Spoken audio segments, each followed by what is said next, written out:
2025년 16주차 수급과 시가총액을 함께 분석하는 시총률 시작하겠습니다. 이번 한 주 동안 미증시는 2.6%의 하락을 기록하였지만 오히려 코스피 지수는 2%대의 상승을 기록하였습니다. 불안한 미증시의 영향인지 외국인은 5거래일 내내 순매도를 기록하며 일주일 동안 1조 2천억 이상을 순매도하였으나 기관은 6천억 순매수로 대응하여 외국인과 기관 합쳐 일주일 동안 6,600억 순매도를 기록하였습니다. 이번 한 주 동안 외국인과 기관이 매집한 종목 한번 확인해 보겠습니다. 분석 대상 종목은 시가총액 5천억 원 이상의 종목입니다. 먼저 지난 한 주 동안에 외국인과 기관의 합계 수급이 가장 많았던 종목의 순서입니다. 5거래일 동안 외국인과 기관 합쳐서 1,000억 원 이상 순매수한 종목이 한국전력 단 한 종목밖에 없었습니다. 외국인이나 기관이 뚜렷하게 순매수하는 업종이나 종목 없이 여러 종목에 걸쳐 골고루 분산 매수하는 눈치 보기가 치열했던 한 주였습니다. 이번에는 외국인과 기관의 수급을 시가총액으로 나눈 시총률 순으로 정리해 보았습니다. 시가총액이 낮으면 낮을수록 적은 외국인과 기관의 합계 수급만으로도 시가총액률이 과도하게 올라가기 때문에 외국인과 기관의 합계 수급이 100억 원에 미치지 못하는 종목들은 한번 삭제시켜 보도록 하겠습니다. 저는 분석기간이 일주일이라면 시가총액률이 0.7% 이상인 지금 표시한 종목들에 관심을 갖고 있습니다. 하지만 이번 주는 외국인과 기관의 눈치 보기가 치열했기 때문인지 시총률이 0.7% 넘어가는 종목 중에 외국인과 기관의 합계 수급이 300억 원 이상 되는 종목이 단 2종목밖에 없었습니다. 그렇게 저는 이번 한 주 동안에는 외국인과 기관의 합계 수급이 300억 이상을 기록한 LS와 한국전력 그리고 시총률이 0.7%에는 다소 미치지 못하지만 외국인과 기관의 합계 수급이 여타 종목들에 비해 많이 유입된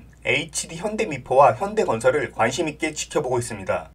이번에는 한 달을 의미하는 4주간의 자료를 살펴보겠습니다. 지난 4주 동안 코스피는 6% 넘게 급락하였으며 이 기간 동안 외국인은 코스피에서 11조 원 넘게 순매도하여 기관은 3조 5천억 이상 순매수를 기록하였습니다. 지난 4주 동안 외국인과 기관이 그리고 외국인과 기관의 합계 수급을 시가총액으로 나눈 시가총액률 순으로 정리하면 다음과 같습니다. 분석기간이 4주라면 외국인과 기관의 합계 수급이 적어도 300억 이상은 유입되어야 한다고 생각하기에 외국인과 기관의 합계 수급이 300억 미만인 종목들은 전부 삭제시켰습니다. 그리고 이를 다시 시총률 순으로 정리하면 다음과 같습니다. 지난 4주 동안 시가총액률이 1%대를 넘어가면서 같은 기간 급등한 종목을 제외하면 다음에 표시한 종목과 같습니다. 저는 외국인과 기관의 수급이 비슷한 상황이라면 시가총액률이 높은 종목을 선호하고 시가총액률이 비슷한 상황이라면 당연히 외국인과 기관의 수급이 많이 들어온 종목을 선호합니다. 그렇기에 지난 4주간의 자료에서 가장 관심을 끄는 종목은 현대건설과 한국전력이었습니다. 또한 시가총액률은 1%에 미치지 못하지만 지난 4주 동안 외국인과 기관이 1,500억 넘게 순매수 유입한 알테오젠과 HD 현대중공업도 관심있게 지켜봐야겠습니다. 더구나 HD 현대중공업 같은 경우에는 분모인 시가총액이 너무 큰 나머지 시가총액률이 상대적으로 줄어든 종목이기 때문에 관심을 갖고 지켜봐야겠습니다.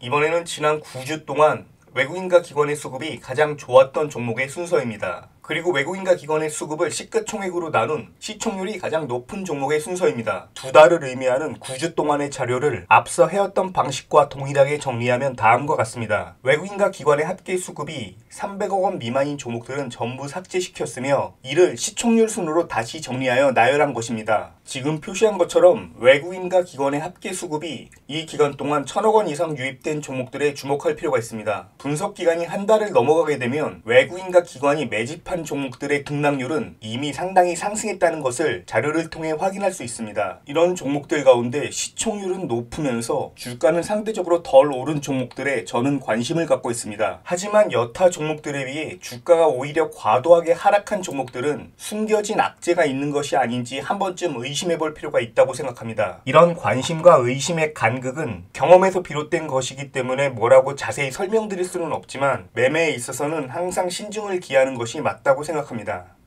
이번에는 석 달을 의미하는 13주 동안의 자료입니다. 외국인과 기관이 가장 많이 매수한 종목 순서로 정리하면 다음과 같습니다. 그리고 시가총액률이 높은 종목 순서로 정리하면 다음과 같습니다. 시총률이 높으면서 동시에 외국인과 기관의 합계 순매수가 높은 종목은 당연히 주가 역시 많이 상승한 상태입니다. 그런 종목들 가운데 상대적으로 덜 오른 종목이 있다면 HD 현대인프라코어일 것입니다. 이번에는 반년을 의미하는 26주간의 자료입니다. 외국인과 기관의 합계 순매수가 가장 높은 종목 순서로 정리하면 다음과 같습니다. 그리고 시총률이 높은 종목 순서로 정리하면 다음과 같습니다. 지난 반년 동안 시총률과 수급이 양호하면서 상대적으로 덜 오른 종목인 네이버와 DB하이텍에 관심을 가질 필요가 있습니다. 이번에는 1년을 의미하는 지난 52주 동안 외국인과 기관이 가장 많이 순매수한 종목의 순서입니다. 이번에는 시총률 순서로 정리한 것입니다. 저의 경우에는 지난 1년 동안 외국인과 기관이 5천억 이상 순매수를 했음에도 불구하고 상대적으로 덜 오른 초대형주에 관심을 갖고 있습니다. 변동성 높은 장세에서 오히려 하락의 역풍을 맞은 종목들이라고 할 수 있는데, 이런 초대형주들의 경우 외국인이 순매도세를 멈추고 순매수로 전환하는 날이 온다면 가장 먼저 반등할 가능성이 매우 높기 때문입니다.